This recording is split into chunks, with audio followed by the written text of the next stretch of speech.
Sir നമസ്കാരം. V S നമസ്കാരം. നമ്മെ വിട്ടുപോയിട്ട് ദിവസങ്ങൾ പിന്നിടുന്നു. പക്ഷെ വി എസിനെ ഒരു തരത്തിൽ പറഞ്ഞാൽ കീറി മുറിക്കുന്ന തരത്തിലുള്ള വാദപ്രതിവാദങ്ങൾ വീണ്ടും തുടർന്നുകൊണ്ടേയിരിക്കുകയാണ്. ഏറ്റവും ഒടുവിൽ സുരേഷ് കുറുപ്പ്, CPI നേതാവായിട്ടുള്ള സുരേഷ് കുറുപ്പ് പറഞ്ഞിട്ടുള്ള ക്യാപിറ്റൽ പണിഷ്മെൻറ്റിൻ്റെ കാര്യം ഉൾപ്പെടെയുള്ള കാര്യങ്ങൾ ഇപ്പോഴും കത്തി നിൽക്കുകയാണ്.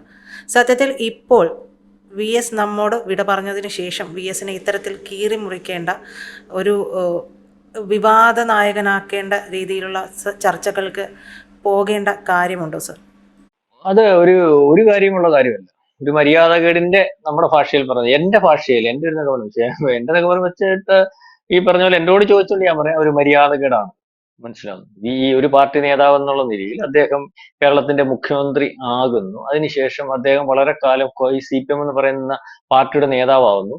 അല്ലെങ്കിൽ ഈ അദ്ദേഹത്തിന്റെ നിലപാടുകൾ ഒരു പക്ഷേ CPM-നകത്ത് അതിനപ്പുറം സാധാരണക്കാരനും അല്ലെങ്കിൽ ഈ പറയുന്ന ജനങ്ങൾക്കോ അതാണ് ശരി അതാണ് ശരി, അദ്ദേഹത്തെ അങ്ങനെ ശരിയെന്ന് വിചാരിച്ച് അദ്ദേഹത്തെ ഈ പറയുന്ന ആൾക്കാർ അംഗീകരിച്ചു പോയിരുന്ന ഒരു നേതാവായതുകൊണ്ടാണല്ലോ അദ്ദേഹത്തിന്റെ മരണശേഷം നമ്മുടെ ഉമ്മൻചാണ്ടിയുടെ ഒക്കെ കൂട്ട് അല്ലെങ്കിൽ പല നയനാരുടെ ഒക്കെ കൂട്ട് വിലാപയാത്രയിൽ കരഞ്ഞുകൊണ്ടും അല്ലെങ്കിൽ ആവേശം കൊണ്ടും മുദ്രാവാക്യം വിളിച്ച് അദ്ദേഹത്തിന്റെ കൂടെ നിന്നിട്ടുള്ള ഒരു ജനത്തെ കണ്ടത്. അപ്പൊ അതിനുശേഷം ഈ ജനം, സാധാരണ ജനം, പാവം പിടിച്ച ജനം, ഒന്നിനും അല്ലെങ്കിൽ ഒരു പ്രയോജനവുമില്ലാത്ത ജനം, ഒന്നും ആഗ്രഹിക്കാത്ത ജനം, ഒരു പഞ്ചായത്ത് മെമ്പറോ ഒരു MLA-യോ ഒരു മന്ത്രിയോ അല്ലെങ്കിൽ ഒരു ഇത്തരത്തിലൊന്നും ആഗ്രഹിക്കാതെ ഈ പറയുന്ന സാധാരണ ജനം സ്നേഹിച്ചിരുന്ന ആ മനുഷ്യനെ അല്ലെങ്കിൽ ആ രാഷ്ട്രീയ നേതാവിനെ, പാർട്ടിക്കപ്പുറം അല്ലെങ്കിൽ ജാതിക്കപ്പുറം സ്നേഹിച്ചിരുന്ന ആ ആളിനെ വീണ്ടും മോശമാക്കുന്ന ഒരു അവസ്ഥയാണല്ലോ. ഏതാള് പറഞ്ഞാലും, സുരേഷ് ഗോപി പറഞ്ഞാലും, സുരേഷ് ഗോപിനെ പറ്റി എനിക്ക് അഭിപ്രായ വ്യത്യാസമൊന്നുമില്ല. നല്ല ഒരു കമ്മ്യൂണിസ്റ്റുകാരനാണ്, നല്ല ഒരു ജനപ്രതിനിധിയാണ്. ആരുടെയും കയ്യിൽ നിന്ന് ഈ പറയുന്ന പോലെ അഴിമതി ആരോപണവും ഇതുവരെ ഒരു കളങ്കവും ഉണ്ടാക്കാത്ത ആളാണ്. അത്തരത്തിലൊക്കെ നല്ല ആളാണ്. പക്ഷെ ഈ അനവസരത്തിൽ അദ്ദേഹം ഇതിന് ഒരു ചോദ്യം ചോദിച്ചപ്പോൾ വീണ്ടും പറയണ്ട ഈ ഒരു ചോദ്യം, ക്യാപിറ്റൽ പണിഷ്മെന്റ് എന്ന് പറഞ്ഞാൽ വേറെ ഒന്നുമില്ല. ഒരു പാർട്ടി സമ്മേളനത്തിനകത്ത് ക്യാപിറ്റൽ പണിഷ്മെന്റ് കൊടുക്കണമെന്ന് പറഞ്ഞാൽ അയാളെ പാർട്ടി മെമ്പർഷിപ്പിൽ നിന്ന് പുറത്താക്കണം. അതായത് VS-നെ പാർട്ടിയിൽ നിന്ന് പുറത്താക്കണം എന്നുള്ളതാണ് അതിന്റെ അർത്ഥം. അത് ചിന്താചരവുമാണ്. കഴിഞ്ഞ ദിവസം ഞാൻ പറഞ്ഞില്ല, ഒരു പെണ്ണിന്റെ കാര്യം പറഞ്ഞപ്പോൾ ഞാനല്ല പറഞ്ഞത്. അപ്പൊ ആൾക്കാർക്ക് മനസ്സിലായല്ലോ. അവരെ ആ രീതിയിൽ അവരൊന്ന് വലുതാവാൻ വേണ്ടി വന്നതാ. ഞാനാണ് നായിക, ഞാൻ തന്നെയാണ് പറഞ്ഞത്. ഞാൻ പറഞ്ഞില്ലെന്ന് പറയുമ്പോൾ ഇതൊരു വലിയ കാര്യമാണല്ലോ ചെയ്തത്. അപ്പം ഞാനാണ് പറഞ്ഞതെന്നുള്ള പറഞ്ഞില്ലെന്ന് പറയുമ്പോഴും ശ്രദ്ധിക്കുമല്ലോ. ചിന്താചരവും നായിക. വേറെ ക്ലെയിം ചെയ്യുന്ന ഒരാളെന്ന് പറഞ്ഞാൽ സ്വരാജ് ആയിരുന്നു. അദ്ദേഹം പറഞ്ഞു അദ്ദേഹം പലവട്ടം പറഞ്ഞു കഴിഞ്ഞു ഞാനല്ല പറഞ്ഞത്, എനിക്കറിയത്തില്ല അദ്ദേഹം പറഞ്ഞു, ഞാനാണ് സംസ്ഥാന സമ്മേളനത്തിൽ പോയിട്ടില്ല, കേട്ടിട്ടില്ല ഈ പറയുന്ന വാർത്തകൾ. അപ്പം ഏതായാലും VS കാണിക്കുന്നതിനകത്ത് ശരിയും ശരികേടും അവിടെ ചർച്ച ചെയ്യട്ടെ. CPM-നകത്ത് മറ്റ് നേതാക്കന്മാർ പറഞ്ഞിട്ടുണ്ടെങ്കിൽ അതിനകത്ത് ശരിയും ശരികേടും ഒക്കെ അവിടെ ചെയ്യട്ടെ. അപ്പൊ ഇതിനകത്ത് ഈ പറയുന്ന മാർക്സിസ്റ്റ് പാർട്ടിയുടെ നേതാക്കന്മാരാണ് സ്വയം നിൽക്കുന്നവർ, അല്ലെങ്കിൽ ഈ മാർക്സിസ്റ്റ് പാർട്ടി തന്നെയാണ് ഈ വിഷയം ജനങ്ങളുടെ താല്പര്യത്തിനപ്പുറം അവരവരുടെ താല്പര്യം സംരക്ഷിക്കുന്നതിന് വേണ്ടി എന്ന് കൊണ്ടുവന്നു ഈ ക്യാപിറ്റൽ പണിഷ്മെന്റ്, എന്ന് കൊണ്ടുവന്നു ഈ VS വിവാദം. അതിനുശേഷവും ആ വിവാദം ഇപ്പോഴും കൊണ്ടുവരുന്നത് ഒരു സുരേഷ് കുറുപ്പിലൂടെയും ഒരു പെരുപ്പൻകോട് മുരളിയുടെയും അല്ലെങ്കിൽ മറ്റു പലരുടെയും ഒക്കെ താല്പര്യം എന്ന് പറഞ്ഞാൽ ഇതിനകത്ത് പരസ്പരം മത്സരത്തിന്റെയും അല്ലെങ്കിൽ പരസ്പരം നേതാവാക്കുന്നതിന്റെയും ഭാഗമായിട്ട് വേണം മാത്രം കരുതാൻ. അപ്പം ഇതിനകത്ത് VS എന്ന് പറയുന്ന ആൾ സത്യസന്ധനല്ലെന്ന് ഞാൻ പറയുന്നില്ല. ഞാൻ ആരുടെയും ഭാഗം പറയല്ല. എനിക്ക് മനസ്സിലായ VS എന്ന് പറയുന്ന ആൾ സത്യസന്ധനാണെന്ന് ഞാൻ പറയുന്നില്ല, അല്ലെന്ന് ഞാൻ പറയുന്നില്ല.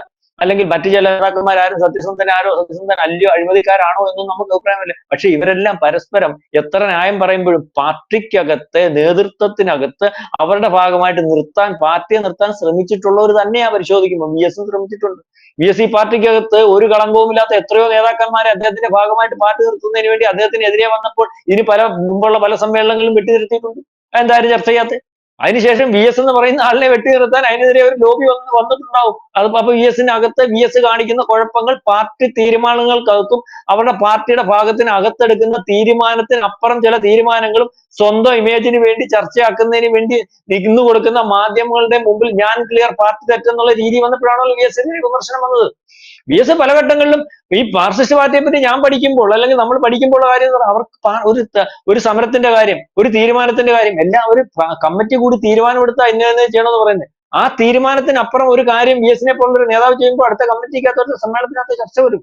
അത് അവിടെ നിന്ന് കേട്ടിട്ട് അതിന് മറുപടി പറഞ്ഞ അത് ശരിയാണെങ്കിൽ അതിനകത്ത് ആ കമ്മിറ്റി വിധിക്കുന്ന ശിക്ഷ മേടിച്ചെടുത്ത് പോകേണ്ട ഒരു അവസ്ഥ വരേണ്ടതിന് പകരം സംസ്ഥാന സമ്മേളനത്തിൽ പോളിറ്റ് ബ്യൂറോ അംഗമായിട്ടിരിക്കുന്ന ഇത്രയും മുതിർന്ന നേതാവ് അവിടെ നിന്ന് ഇറങ്ങിപ്പോകുമ്പോൾ ലോകം മൊത്തം, അത് ഇന്ത്യ മൊത്തം ചർച്ചയാ.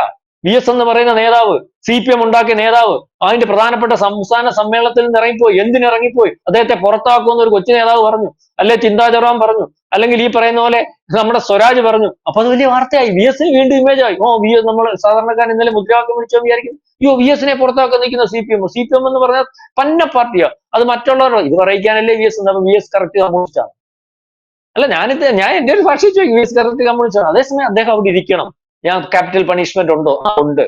അതെന്താണ് പ്രശ്നം? ഇല്ല, അത് നിങ്ങൾ തെറ്റിദ്ധരിച്ചാണ്, ഞാൻ അങ്ങനെയല്ല പറഞ്ഞു, ഇങ്ങനെയല്ല. എന്നിട്ട് അത് വിശദീകരിച്ചു കൊടുക്കുന്നതാണല്ലോ സമ്മേളനത്തിന്റെ രീതി. അപ്പൊ ഇതിനകത്ത് ഞാൻ ഈ പറയുന്നത് വി എസിന്റെ ഭാഗമാണോ, അല്ലെങ്കിൽ പിണറായിയുടെ ഭാഗമാണോ, ഈ പറയുന്ന സുരേഷ് കുറുപ്പിന്റെ ഭാഗമാണോ, മറ്റു കാര്യമാണോ എന്നുള്ളത് ശരിയോ തെറ്റോ എന്നുള്ളതല്ല.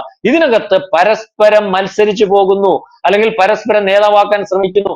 അതിനുവേണ്ടി ഞാൻ ക്ലിയർ ആണ്, ഞാനൊന്ന് ആമയെ ചുട്ടാൽ മലത്തിയിട്ട് ചുടണേ, ഞാനൊന്നും അറിഞ്ഞില്ലേ രാമനാരായണ എന്ന് പണ്ട് നമ്മുടെ ഒരു പുരാണക്കാരൻ നമ്മളെ പറഞ്ഞല്ലോ, ആമയെ ചുടണമെങ്കിൽ മലത്തിയിട്ട് ചുടണോ, എന്നിട്ട് പറയാം ഞാനൊന്നും അറിഞ്ഞില്ല രാമനാരായണ എന്ന് പറഞ്ഞ പോലെ സുരേഷ് കുറുപ്പ് പറഞ്ഞു. സുരേഷ് കുറുപ്പിനെ ഇപ്പൊ 2 വട്ടം മത്സരിപ്പിച്ചു. അദ്ദേഹത്തെ ആയിരുന്നു സീനിയോറിറ്റി അനുസരിച്ച് മന്ത്രിയാക്കേണ്ടത്, അദ്ദേഹത്തെ മന്ത്രിയാക്കിയില്ല. അത് പിണറായി വിജയന്റെ ഒരു വകുപ്പുകളുടെ ഭാഗമായിരിക്കും. പക്ഷെ ആ ഒരു കാര്യം ഉള്ളിൽ മനസ്സിൽ കിടന്നുകൊണ്ടാണ് എന്നാ ഒരടി എനിക്ക് എന്തായാലും ഇനിയൊന്നും കിട്ടത്തില്ല, ഞാൻ CPM-നകത്ത് ഇനിയൊന്നും ആവാനും പോകുന്നില്ല, എന്റെ കാലം ടേമോ കഴിഞ്ഞു, എന്നാൽ ഇവരിട്ട് അടി കൊടുത്തേക്കാം. അതുകൊണ്ടാണല്ലോ ഇപ്പോൾ ചർച്ച. ഞാൻ ഈ പറഞ്ഞതാണ്, പിണറായി കാണിക്കുന്നതിനകത്ത് ശരിയുണ്ടെന്നല്ല പറഞ്ഞു. പിണറായി സുരേഷ് കുറുപ്പിനോട്, അത്തരത്തിലുള്ള നേതാവിനോട് എന്തുകൊണ്ട് അദ്ദേഹത്തെ മന്ത്രിയാക്കിയില്ല എന്ന് ചോദ്യം വന്നതാ. അല്ലെങ്കിൽ അദ്ദേഹത്തെ എന്താണ് പരിഗണിക്കാത്തത്? ഒരുപക്ഷെ ഈ ഗ്രൂപ്പിന്റെ ഭാഗമായിട്ട് നിന്നായിരിക്കും, പണ്ട് വി എസിന്റെ കൂടെ നിന്നതുകൊണ്ടായിരിക്കും. അപ്പം അദ്ദേഹത്തിനോട് ആ കാണിച്ചത് പിണറായി വി എസിന്റെ കൂടെ നിന്നു, അല്ലെങ്കിൽ ആ ഭാഗമായിട്ട് നിന്നാണെങ്കിൽ ഇപ്പൊ ഒരു സൗകര്യം കിട്ടുമ്പോൾ വി എസ് ചത്തുകുത്തിയിരിക്കുകയാണെങ്കിലും കുഴപ്പമില്ല, പിണറായി കിട്ടുന്ന അടി കൊടുത്തേക്കാം വി എസിന്റെ കറുപ്പിൽ.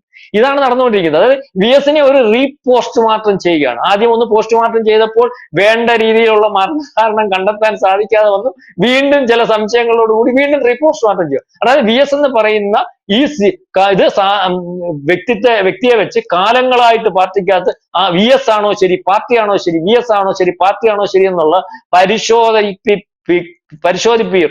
പാർട്ടിക്കകത്ത് നിന്നുകൊണ്ട് തന്നെ വളരെ കൃത്യമായിട്ട് നടത്തിക്കൊണ്ട് പോകുന്നതിന്റെ ഭാഗമായി വി എസ് യുഗം അവസാനിച്ചതിന് ശേഷവും ആ ചർച്ച ഒരുപക്ഷെ അന്തരീക്ഷത്തിൽ നിർത്തി പാർട്ടിക്കെതിരെ നിൽക്കുന്നവർക്ക് സഹായമാകുന്ന രീതിയിലേക്ക് പോകുന്ന ഒരു രീതിയാണ് ഇതിനകത്ത് നിന്ന് നമുക്ക് മനസ്സിലാവുന്നത്. ഈ ലാവ്ലിൻ കേസ് പിണറായി വിജയൻ എത്ര കാലം വേട്ടയാടി നിങ്ങൾക്കറിയോ? നിങ്ങളെല്ലാം പറയും ലാവ്ലിൻ ഇപ്പോഴും എടുക്കുന്നില്ല, പിണറായി ആണ്. ലാവ്ലിൻ ആരാ? അന്ന് വി എസ് സെക്രട്ടറി. ലാവ്ലിൻ കേസിനകത്ത് അന്ന് വൈദ്യുത മന്ത്രിയായിട്ടിരിക്കുന്ന വി എസ് അച്യുതാനന്ദൻ എന്ന് പറയുന്ന ആൾ തീരുമാനം എടുത്തു കൊടുത്തു. അതിനകത്തുനിന്ന് മേടിക്കുന്ന കമ്മീഷൻ പൈസ മേടിച്ച് പാർട്ടി ഫണ്ടായിട്ട് ഉപയോഗിക്കണമെന്ന്. അവസാനം വി എസ് എവിടെ വന്നു? ഇത് ചർച്ചയായിട്ട് വന്നു. ബി എസ് പറഞ്ഞു, അന്ന് ബി എസ് എടുത്ത തീരുമാനം ആർക്കെങ്കിലും അറിയോ? ബി എസ് അറിയാതെ തീരുമാനം എടുക്കാനൊക്കത്തില്ല. അദ്ദേഹം പോളിറ്റ് ബ്യൂറോ ഒന്നും കേരളത്തിലെ പാർട്ടിയുടെ സംസ്ഥാന സെക്രട്ടറിയോ. അയാൾ എടുത്തു കൊടുത്ത തീരുമാനം അയാൾ പുറത്തു വന്ന് മനോരമക്കാരൻ ചോദിച്ചു പറഞ്ഞു, എനിക്കറിയത്തില്ല, ഇത് നെറുകേടാ, 150 കോടി പിണറായി വിജയൻ മേടിച്ചുകൊണ്ട് പോയത്. പിണറായിയോട് മേടിച്ചില്ല എന്നുള്ള കാര്യം എനിക്കറിയത്തില്ല. അങ്ങനെ മേടിക്കാം, പാർട്ടി അറിഞ്ഞിട്ട് മേടിച്ച അതിനകത്ത് ക്യാൻസർ സെന്ററിനും അല്ലെങ്കിൽ ഈ ഒരു തീരുമാനത്തിനകത്ത് പാർട്ടിക്ക് പ്രതിസന്ധി വന്നപ്പോൾ പാർട്ടിയുടെ ഭാഗമായിട്ട് നിൽക്കേണ്ട ആൾ ഒരുപക്ഷെ ഞാനാണ് ആ തീരുമാനം എടുത്തു കൊടുത്തതെന്ന്, പാർട്ടി സെക്രട്ടറി ആയിട്ടിരിക്കുമ്പോൾ എടുത്തു കൊടുത്തതെന്ന് പറയാതെ പാർട്ടി അല്ലെങ്കിൽ പിണറായി വിജയൻ ചെയ്തതാണെന്ന് പറഞ്ഞ് അന്ന് തൊട്ട് ഇന്നും വേട്ടയാടിക്കൊണ്ടിരിക്കുക പിണറായി വിജയനെ ആ സാധനം. നമ്മളിതൊക്കെ മനസ്സിലാക്കണം. അപ്പൊ വി എസ് എന്ന് പറയുന്ന ആൾ ചെയ്ത ചില കാര്യങ്ങളും ഉണ്ട്. അകത്തോട്ടിറങ്ങി പരിശോധിച്ചാൽ മതി. ആരൊക്കെ ചെയ്തോട്ട് പാർട്ടിക്കകത്ത കാര്യം, പിണറായി വിജയൻ ചെയ്ത കാര്യമുണ്ട്. പക്ഷെ ഇപ്പൊ ഇത് എടുത്തിട്ട് ഇതിനകത്ത് ഒരു അജണ്ടയുണ്ട്. അത് സുരേഷ് കുറുപ്പ് എടുത്തിട്ട് സുരേഷ് കുറുപ്പിന് അജണ്ടയുണ്ട്. അപ്പൊ ഇത്തരത്തിലുള്ള കാര്യങ്ങളാണ് നടന്നു പോകുന്നത്. അല്ലാതെ ഇതിനകത്തൊരു ശരി തെറ്റുകളൊന്നുമില്ല. അവനവൻ ചെയ്യുന്നതാണ് ശരി എന്ന് വിചാരിക്കുന്നത് തന്നെയാണ് എല്ലാവരും, ശരി എന്ന് വിചാരിച്ചു തന്നെയാണ് എല്ലാവരും ചെയ്തു പോകുന്നത്. പൊതുജനമാണ് ശരി തെറ്റുകൾ വിശകലനം ചെയ്ത്, അങ്ങനെ വിശകലനം ചെയ്യുമ്പോഴാണ് ഒരു ആൾ നേതാവാകുന്നതും അല്ലാതാകുന്നതും. അങ്ങനെ ചില ആൾക്കാർ വീണു പോകുന്നു, ചില ആൾക്കാർ നേതാവാകുന്നു എന്നാണ് നമുക്ക് മനസ്സിലാവുന്നത്.